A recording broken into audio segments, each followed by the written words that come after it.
Today's Midday Kentucky Cooking segment brought to you by Creative Kitchen and Bath, where you will always cook in style. Welcome back to Midday Kentucky. Chef Allison Davis here in the Creative Kitchen and Baths kitchen, located off of Industry Road, off of Winchester Road here in Lexington. This place is phenomenal. They do a great job. They've got some designers that I think have been around for at least 15 years that really know their stuff as far as kitchen renovations, bathroom needs. I just recently purchased a sink for a new bathroom I'm putting in my house, so I can speak from experience that they do a great job. All right, so today, it's actually officially summer now. We're talking about pesto. It's a great way to incorporate and use up all of your fresh herbs. I know I've got a ton of basil that's starting to come up in my garden. I've got a lot of oregano, dill.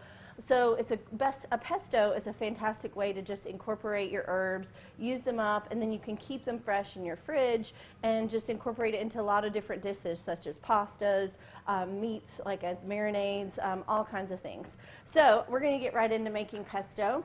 I'm doing a little bit variation of a traditional pesto because a traditional pesto often has garlic, pine nuts, and Parmesan. We're going to start with the garlic, of course, and I'm just saving myself a little time. I'm going to throw in the garlic cloves first and just use my food processor to mince those up for me so I don't have to mince them.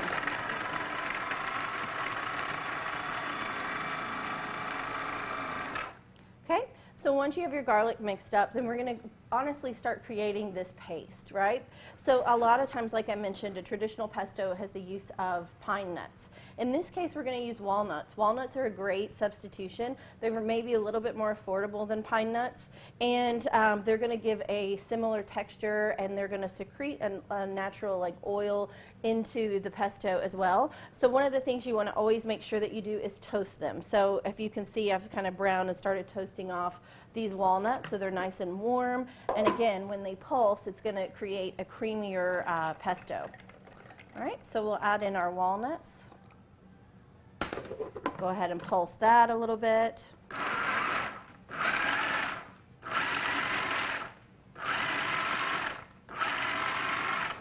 Okay, and as you can see at this point, it's just kind of rough, kind of just like a little rough chop.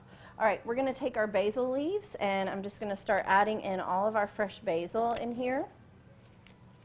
It smells so good. I wish you guys could have smell-o-vision. I swear that would make food TV so much better. All right, so a lot of fresh basil. Now, if you don't have this much basil in your garden or just available to you, a little trick is adding your basil and then bulking it up with fresh spinach. That's going to keep your pesto nice and bright, really bright color and green, and it doesn't take away from the flavor of the pesto. The spinach is very mild, and it will not really take away. The basil will still be what shines through, and it'll keep it really nice and colorful. All right, so we're going to go back in with our basil leaves and pulse again, if I get it locked.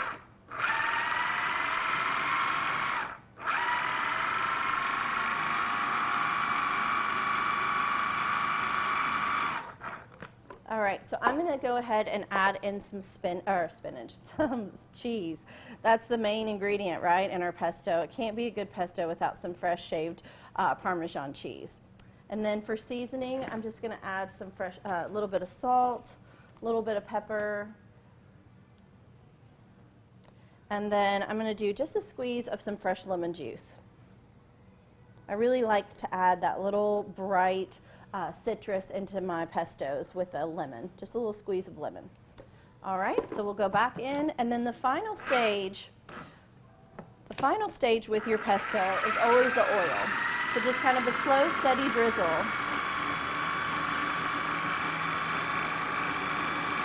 So as I show you these stages, don't worry about that leaf.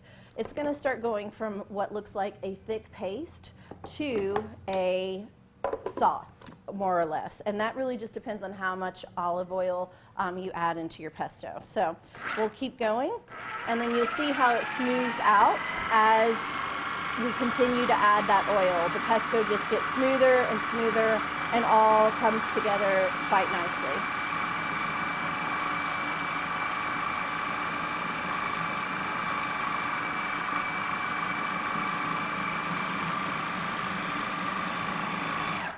All right, right, we're going to plate this up. We're going to show you our finished product. And I've got some nice fresh grilled bread with this, but you could, again, serve this all summer long with a lot of different summer dishes. All right, you know where to find this recipe. You guys go to middaykentucky.com/recipes tab. I'm Chef Allison Davis. We'll be right back after this short break.